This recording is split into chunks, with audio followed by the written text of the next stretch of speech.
Hello everyone, welcome to the lecture number 13 of recursion and backtracking। आज हम solve करेंगे एक बहुत ही फेमस प्रॉब्लम सुडोकू सॉल्वर, जो कि एक हार्ड प्रॉब्लम कहा जाता है, लेकिन आज के एक्सप्लेनेशन के बाद आपको ये बहुत ही इजी लगेगा, बिलीव मी। तो शुरू करते हैं। सबसे पहले सुडोकू क्या होता है। सुडोकू एक 9x9 की ग्रिड होती है जिसमें कुछ नंबर्स प्रेजेंट होते हैं, ठीक है, और कुछ रूल्स हमें फॉलो करने होते हैं जो भी एम्प्टी हमें सेल्स गिवन है उन्हें फिल करने के लिए। रूल्स कुछ इस टाइप के हैं।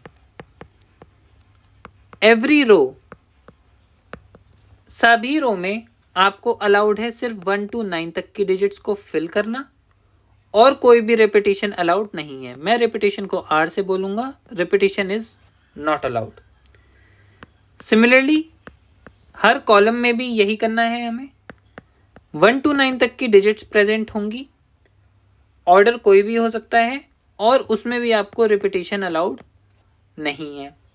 एक और स्पेशल केस होता है, रो कॉलम के बाद आपको ये जो ग्रिड दिख रहा है 3x3 का, ये वाला मतलब जितने भी आपको 3x3 के ग्रिड दिख रहे हैं वहां पर भी आपको रिपीटेशन अलाउड नहीं है, और डिजिट्स अलाउड है 1 to 9 जैसे कि रो और कॉलम में है।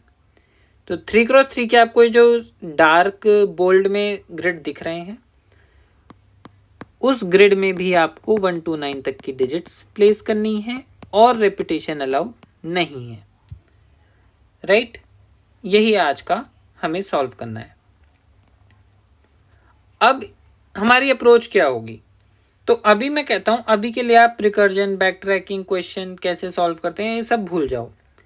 मैं कहता हूं आपको एक डे टू डे टास्क में, लेट से आपको कल कोई आपका दोस्त आया और बोलता है कि मेरे पास यार ये मेरे को एक ग्रिड गिवन है, 3x3 नहीं, वो कहता है मेरे पास सिर्फ एक 3x3 की ग्रिड है, ठीक है, 9x9 की नहीं, 3x3 की ग्रिड है, और उसमें लेट से डिजिट्स प्रेजेंट है 1 2 3 4 5 6 7।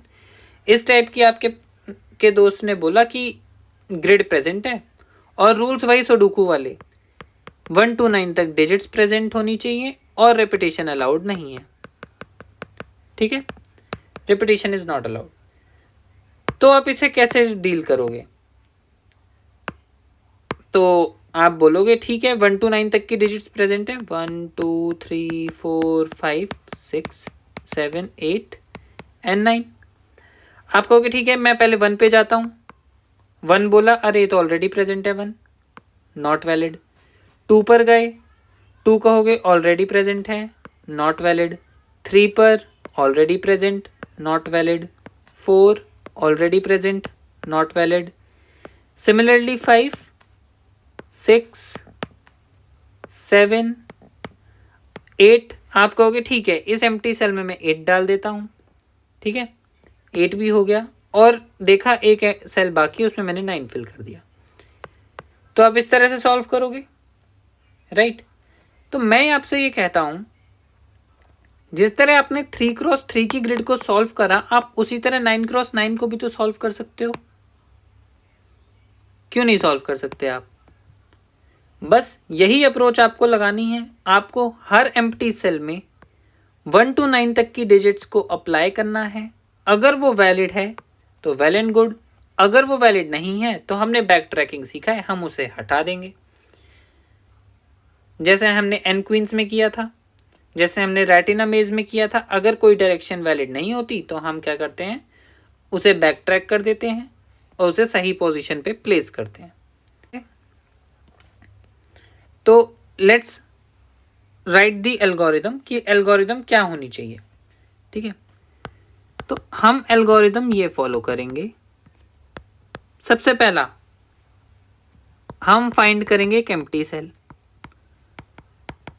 ठीक है। आप फिल किसे करोगे, जो खाली होगा। मैंने एक एम्प्टी सेल फाइंड किया, ठीक है। उस सेल में मैंने 1 to 9 तक की डिजिट्स को पे गया, और फॉर ये हमारी डिजिट्स होंगी जो कि वैलिड है, और फॉर एवरी डिजिट मैं चेक करूंगा क्या वो वैलिड है उस सेल में प्लेस करने के लिए? उस सेल में प्लेस करने के लिए क्या ये डिजिट वैलिड है? अगर ये वैलिड होगी तो मैं क्या करूंगा? रिकर्जन कॉल करूंगा नेक्स्ट के लिए, राइट? और अगर यहां से मुझे आंसर नहीं मिलता तो मैं क्या करूंगा? बैक ट्रैक करूंगा, तो उस सेल को वापस एम्प्टी मार्क कर दूंगा। बस यही हमारी एल्गोरिदम है। आपको लग रहा होगा इतना सिंपल क्वेश्चन है ये, तो फिर ये हार्ड मार्क क्यों है? ये सिंपल इसीलिए है क्योंकि हम अभी तक जो भी पढ़कर आए हैं हम उसी को अप्लाई कर रहे हैं। किसी भी न्यू बिगिनर के लिए इतना समझना काफ़ी मुश्किल हो जाता है, ठीक है? तो अब हम लिखने का ट्राई करते हैं, हम इसी एल्गोरिदम को कैसे लिखेंगे, ठीक है? ये सॉल्व मेथड क्या करेगा? एक बोर्ड लेगा, हमें एक बोर्ड ही गिवन होगा initially, right?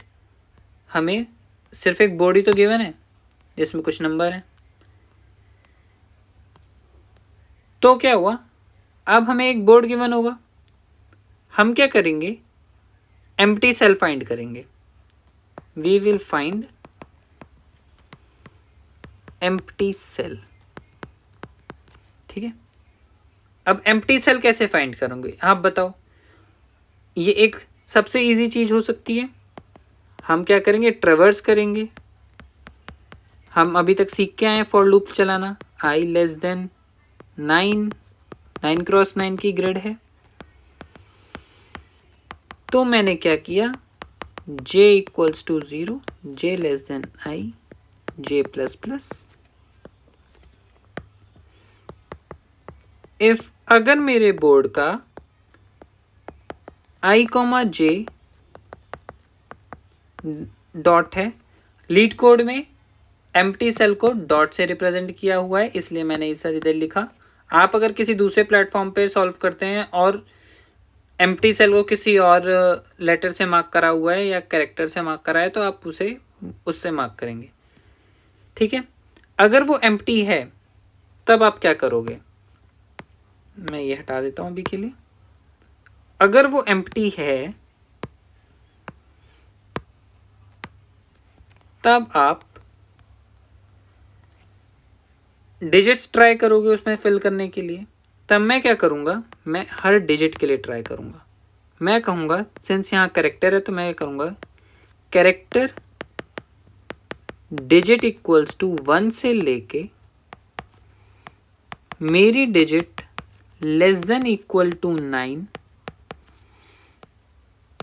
Digit plus plus, और मैं चेक करूँगा कि क्या मेरे इस रो कॉमा कॉलम मतलब इस आई जे के लिए, इस आई जे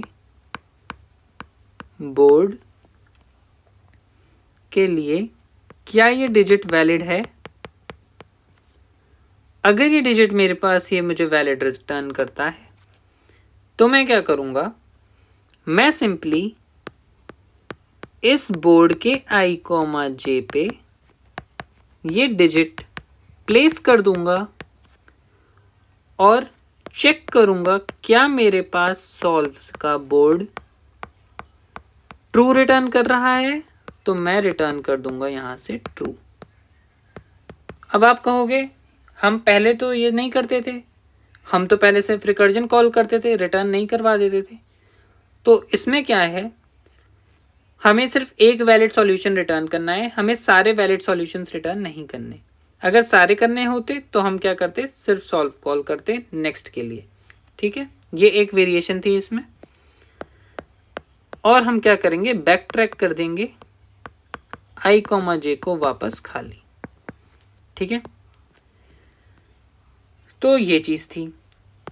अब लेट से मेरे को ये बताओ, हमने सारे डिजिट्स कर ली, हमने रिकर्जन कॉल करा और हमें कहीं ट्रू नहीं मिला, तो मुझे क्या रिटर्न करना चाहिए? एक बात बताओ, मान लो आपने एक नंबर था, आपने सारे नंबर्स अलाउ कर दी, फिल कर दिए, और क्या किया? वो अभी भी मुझे सही नहीं मिल रहा। मतलब क्या है? आपने गलत फिल किया, आपको बैक ट्रैक करना है, वो गलत सॉल्यूशन है, आपको आगे नहीं बढ़ना। उस केस में आप क्या करोगे, उस केस में आप रिटर्न कर दोगे फॉल्स। आपने सारे डिजिट्स ट्राई कर ली, आपको आंसर नहीं मिला, तो आप कहोगे मुझे आंसर नहीं मिला, मैं रिटर्न कर रहा हूं फॉल्स, राइट। और एंड में आप रिटर्न कर दोगे ट्रू। बस यही था आज का प्रॉब्लम। एक बार और समझते हैं कि हमने क्या किया। देखो, हम सबसे पहले लेट से मुझे एक ग्रिड गिवन है, आप सबसे पहले एक एम्प्टी सेल फाइंड करोगे, उसमें 1 to 9 तक की डिजिट्स को फिल करने का ट्राई करोगे कि वो वैलिड है या नहीं। अगर वो वैलिड है तब आप चेक करोगे क्या इसे फिल करते ही क्या मेरा ये बोर्ड ट्रू रिटर्न कर रहा है। अगर यस तो हम आगे मूव कर जाएंगे, अगर नहीं तो इसे बैक ट्रैक कर देंगे सिंपली। लेकिन अभी जो एलिफेंट इन द रूम है वो तो बचा हुआ है, वो क्या है, ये वैलिड वाला part. Most of the beginners को इस वैलिड वाले पार्ट में ही इशू आता है, तो आई रिक्वेस्ट आप बहुत ही अच्छे से फोकस के साथ देखना। आज के वीडियो के बाद आपको इसमें कभी भी इशू नहीं आएगा, ठीक है। तो रूल्स क्या थे, एक रो में 1 to 9 तक की डिजिट्स हो सकती हैं और वो रिपीट नहीं हो सकता। तो मैं वैलिड वाला मेथड क्या है इम्प्लीमेंट करने का ट्राई करता हूँ। मुझे एक रो गिवन है, एक कॉलम गिवन है, बोर्ड गिवन है और एक कैरेक्टर डिजिट गिवन है, ठीक है। मुझे ये सब चीजें गिवन है। अब आप मुझे ये बताओ, लेट्स से ये मेरे पास 0 to 8 इंडेक्स है, ये भी मेरे पास 0 to 8 इंडेक्स है और ये मेरे पास ग्रिड है, ठीक है। कोई भी मेरे पास ये ग्रिड है। सबसे पहले हम रो वाइज चेक करेंगे कि एक रो में आप कैसे चेक कर सकते हो। तो एक बात बताओ, रो के वैलिड इंडेक्स क्या है, 0 से लेकर 8। तो मैं, और कॉलम के भी 0 से लेकर 8 तक है। तो मैं क्या करूँगा, i इक्वल्स टू 0 से लेके i less then 8, i plus plus, मैंने लेस देन इक्वल टू 8 करा है, आप लेस देन 9 कर सकते हैं, बात सेम ही है। और मैं बोलूँगा कि अगर, ध्यान से देखना, अगर मेरे बोर्ड के इस ith रो और मैं जिस कॉलम पर हूं इसकी वैल्यू मुझे ऑलरेडी डिजिट के इक्वल दिख गई है, कि लेट्स से आपको मैं बताता हूं, आपको 1 2 3 आपको फिल करना था और ये 4 था और आप 4 ही फिल करना चाह रहे हो, तो आपको इसी कॉलम में, इसी रो में 4 ऑलरेडी दिख गया है, तो आप 4 थोड़ी ना फिल करोगे। तो यही ये चेक दे रहा है, ये कह रहा है कि मैं इसी कॉलम में हूँ, इस रो में मुझे वो ऑलरेडी दिख गया है। तो अब आप क्या करोगे, रिटर्न कर दोगे फॉल्स, ठीक है। आपको उसी रो में एक वो दिख गया है। अब क्या करोगे, आप इसी तरह के सेम एक कॉलम के लिए भी चेक करोगे। इस बार क्या करोगे, आप वेरिएबल क्या होगा आपका कॉलम, रो होगी आपकी कांस्टेंट, ठीक है। तो अगर मेरा इस रो को कांस्टेंट रख के मैं सारे कॉलम में देखूंगा क्या वो मेरी डिजिट के इक्वल है, अगर है तब भी रिटर्न फॉल्स, रिटर्न फॉल्स, ठीक है। ये तो समझ आ गया। कैसे समझ आया, आप क्या करोगे, 0 से लेकर 8 कॉलम पे ट्रेवर्स करोगे, सॉरी रो, ये आपका कॉलम है, इस कॉलम को फिक्स रख के आप पहले सारी रो पर गए और चेक करा क्या मुझे ऑलरेडी वो डिजिट दिख गई तो रिटर्न कर दिया फॉल्स। सिमिलरली एक रो को कांस्टेंट रख के आपने सारे कॉलम्स पे ट्रेवर्स किया और चेक करा क्या मुझे वो डिजिट ऑलरेडी मिल गया, अगर मिल गया तो मैंने रिटर्न किया फॉल्स, ठीक है। अब आते हैं हम ग्रिड पे कैसे चेक करेंगे। तो अब हम क्या करेंगे, एक 3x3 ग्रिड को देखेंगे कि वो वैलिड कैसे है और कैसे नहीं। ठीक है, तो हम क्या करेंगे, एक एक्सरसाइज करेंगे, क्विक एक्सरसाइज। हम क्या करेंगे, पहले मैं इंडेक्सेस लिख देता हूँ, 0 1 2 3 4 5 6 7 8, 0 1 2 3 4 5 6 7 8, मैंने इंडेक्सेस लिख दिए। अब हम क्या करेंगे, जो भी स्टार्ट है, फॉर एग्जाम्पल इस ग्रिड का स्टार्ट क्या है, इस ग्रिड का स्टार्ट है ये वाला सेल, इसका इंडेक्स क्या है 0,0।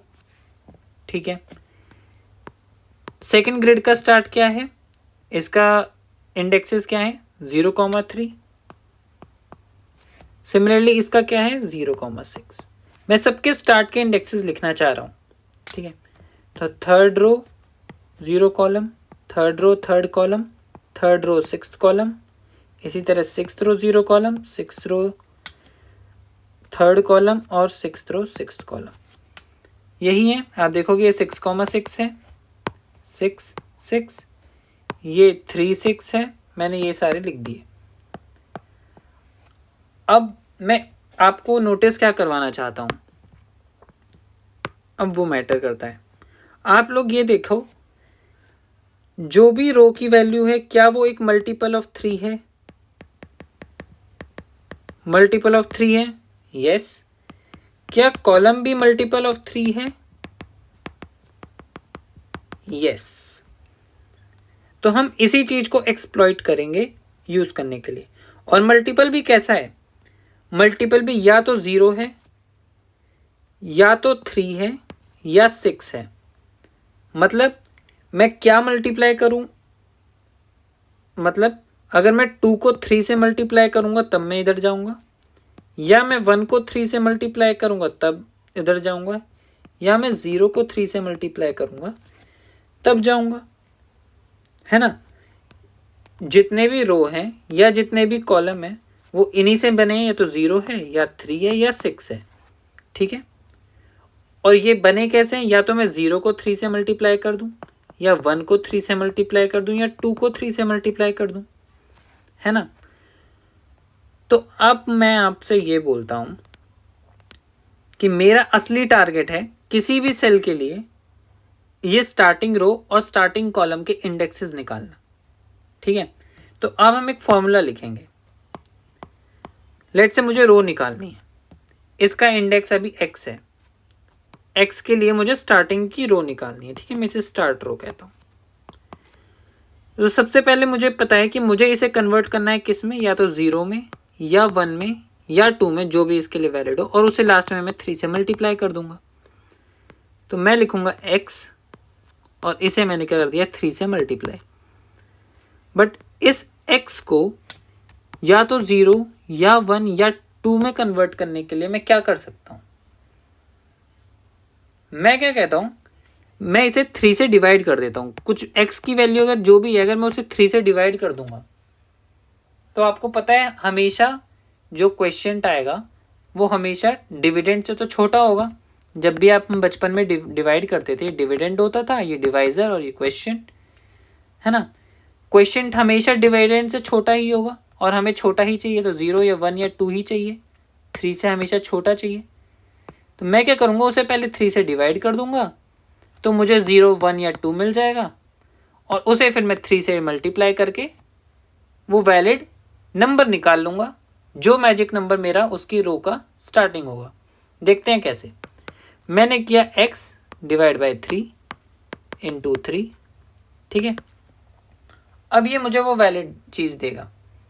चलो टेस्ट कर लेते हैं। मैं आपके सामने कुछ नंबर्स लिख देता हूँ। मैं लिखता हूँ 5,4। अच्छा, मैंने कॉलम के लिए तो बताया ही नहीं।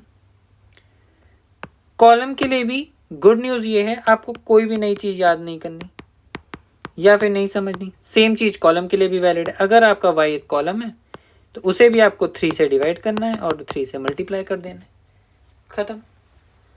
अब इसे हम प्रूव करते हैं। पहले मैंने 5,4 लिखा था, उसी को लिख देते हैं।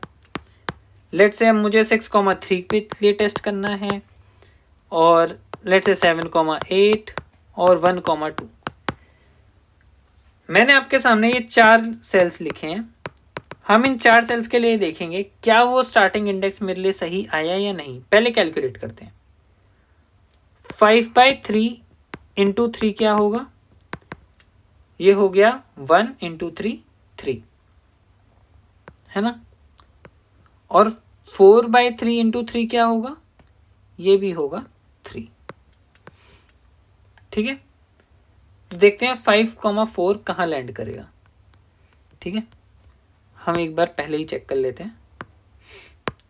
5th रो यस, 4th कॉलम यस, इसका स्टार्टिंग इंडेक्स ये क्या है? वो 3/3। ओके, ये तो पास हो गया, ये तो पास हो गया। सिमिलरली अब हम 6,3 के लिए करते हैं। ठीक है, मैं 6,3 के लिए भी करता हूं। आप हर सेल के लिए देखना, ये सही ही आंसर देगा, क्योंकि आपने क्या किया, 0 से लेके 2 तक पहले इसे कन्वर्ट करा और उसे 3 से मल्टीप्लाई करके उसे 3 का मल्टीपल बना दिया, और वो चीज़ आपके लिए वैलिड हो गई। ठीक है, अब हम इसी तरह 7 के लिए करते हैं। 7/3 का आंसर क्या होगा, आप मुझे ये बताओ। 7/3 हो गया आपका 2, और जब आपने इसे 3 से मल्टीप्लाई करा तो आंसर आया 6।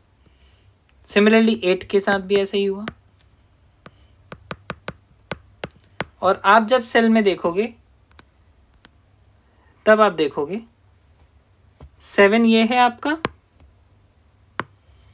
7,8 स्टार्टिंग इंडेक्स 6,6।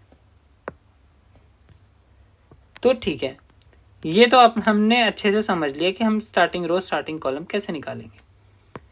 जब आपको एक बार स्टार्टिंग रो स्टार्टिंग कॉलम आपको दिख गया, फिर तो आपके लिए ये एक केक वॉक है।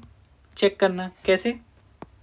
आप बोलोगे आई की वैल्यू मैं स्टार्ट रो पर हूं, और आई को लेस देन इक्वल टू मैं क्या करूंगा, स्टार्ट रो +2।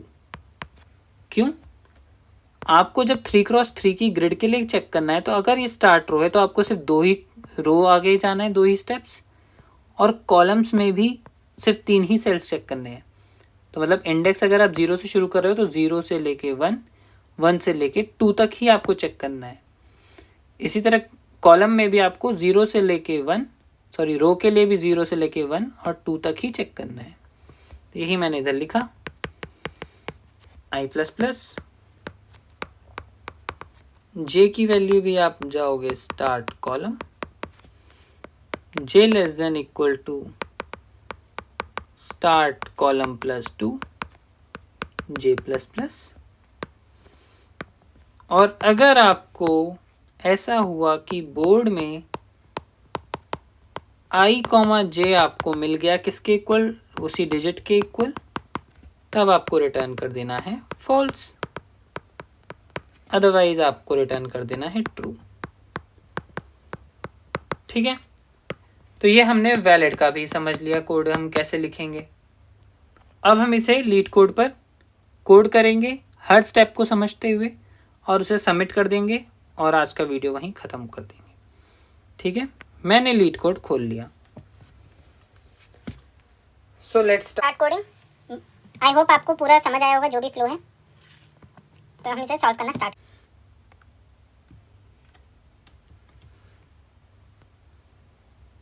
मैंने क्या किया, मैं करता हूँ, इसे सॉल्व करना स्टार्ट करते हैं। मैंने क्या किया, एक सॉल्व बनाया। मैं बार बार इतना बड़ा कोड नहीं लिखूंगा।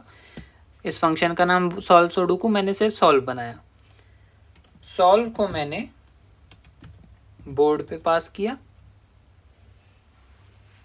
और क्या करूंगा, सिंपली रिटर्न कर दूंगा।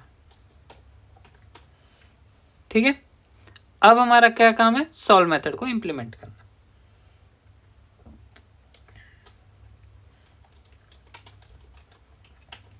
मैंने सॉल्व बनाया, और उससे पहले मैं क्या करता हूँ, इसे कॉपी कर लेता हूँ।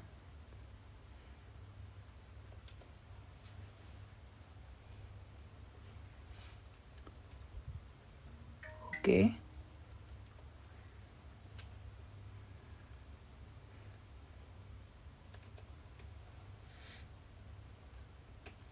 मैंने इसे कॉपी किया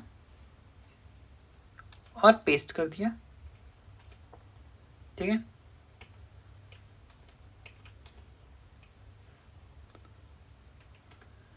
अब मैं क्या करूंगा, अब हम कैसे स्टार्ट करते थे, हम स्टार्ट करते थे एक एम्प्टी सेल को फाइंड आउट करने से। तो मैं यही करूंगा, पहले ट्रैवर्स करूंगा।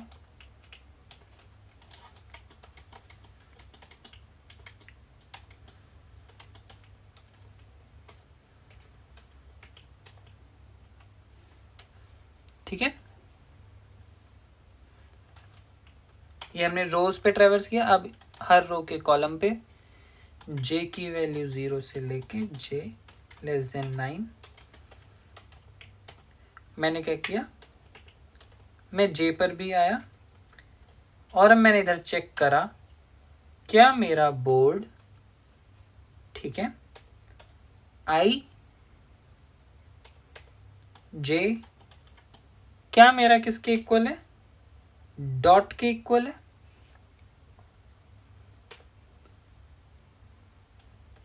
क्या ये डॉट के इक्वल है? अगर ये डॉट के इक्वल है तो मैं क्या करूंगा, देखो अब अगर ये डॉट के इक्वल है तो मुझे क्या करना है, सारी डिजिट्स को ट्राई करना है कि नहीं। तो मैं सारी डिजिट्स को ट्राई करूंगा।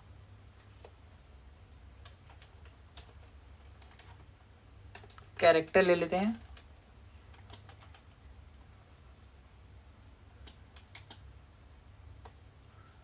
वन से हमें डिजिट को स्टार्ट करना है।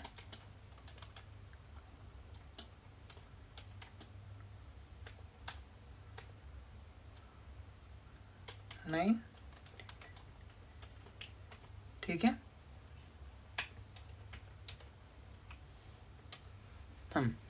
हमने डिजिट पर गए। अब हम चेक करेंगे क्या ये वैलिड है। इफ मैंने वैलिड लिखा किसे, ith रो jth कॉलम बोर्ड पास कर देंगे और इस डिजिट के लिए अगर ये वैलिड है तो आप क्या करोगे, सिंपली जो अभी तक हम करते हैं प्लेस कर देंगे। मैं इस बोर्ड पे इस ith और jth को मार्क कर दूंगा डिजिट के इक्वल और चेक करूंगा इफ सॉल्व इस बोर्ड के लिए क्या ये रिटर्न अगर ट्रू करता है तो मैं सिंपली यहीं से रिटर्न कर दूंगा ट्रू, क्योंकि हमें एक ही सॉल्यूशन रिटर्न करना है, मल्टीपल नहीं करने। अदरवाइज अगर ये मुझे ट्रू नहीं रिटर्न करता तो मैं क्या कर दूंगा, बैक ट्रैक कर दूंगा। तो इस ith और jth को मैं वापस से मार्क कर दूंगा डॉट के इक्वल। ठीक है, अभी तक हमें सब समझ आया। अब लेट से मैंने सारे डिजिट्स को ट्राई कर लिया और ये मुझे नहीं मिला, ट्रू नहीं मिला। ठीक है, तो ये मैं क्या करूंगा, मैं सिंपली इधर से फॉल्स रिटर्न कर दूंगा। ठीक है, और अगर ऐसा हुआ कि मुझे कोई एम्प्टी सेल ही नहीं मिला पूरा ट्रैवर्स करने के बाद, मतलब मेरा सुडोकू सॉल्व हो चुका है, तो मैंने रिटर्न ट्रू कर दिया। ठीक है, अब हम क्या करते हैं, वैलिड का कोड लिख देते हैं सिंपली। ठीक है, मैंने वैलिड लिखा, मेरे को एक रो गिवन है, एक कॉलम गिवन है। ओके, मैंने m लिख दिया, मुझे इधर कॉमा लगाना था।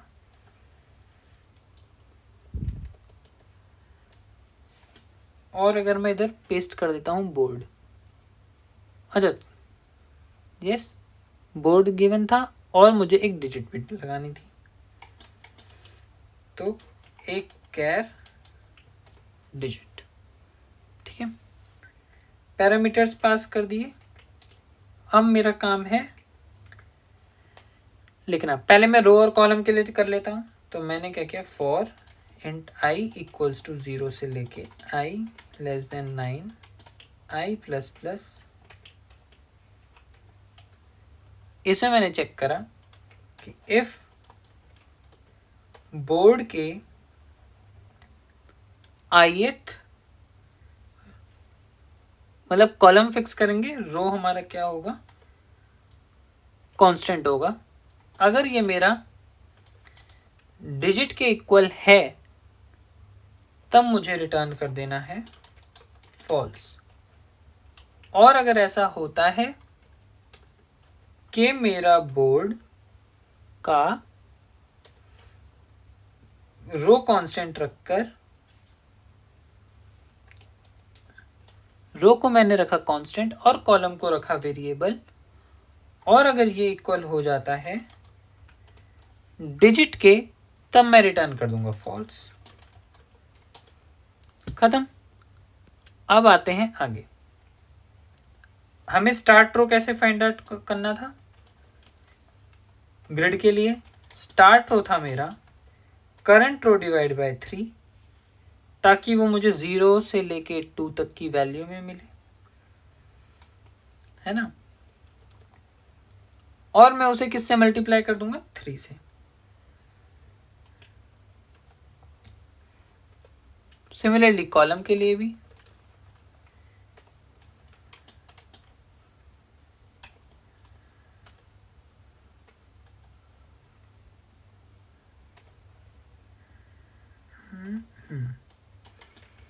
मैंने कर लिया। अब I equals to start row, I less than equal to start row plus 2 और I प्लस प्लस।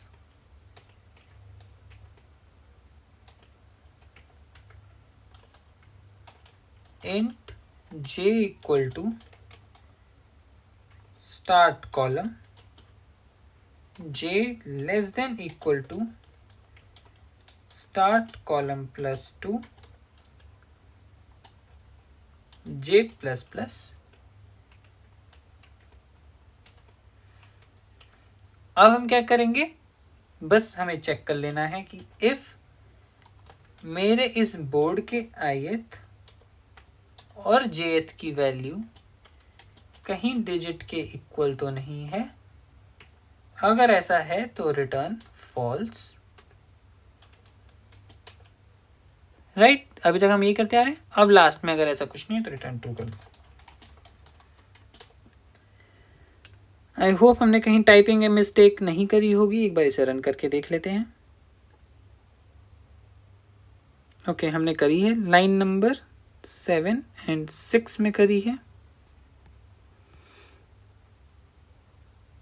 ओके, हमने इधर पैरेंथेसिस क्लोज नहीं करा। आई गेस अब हमने बिल्कुल सही कर रखा है। यस, सबमिट करके देखते हैं।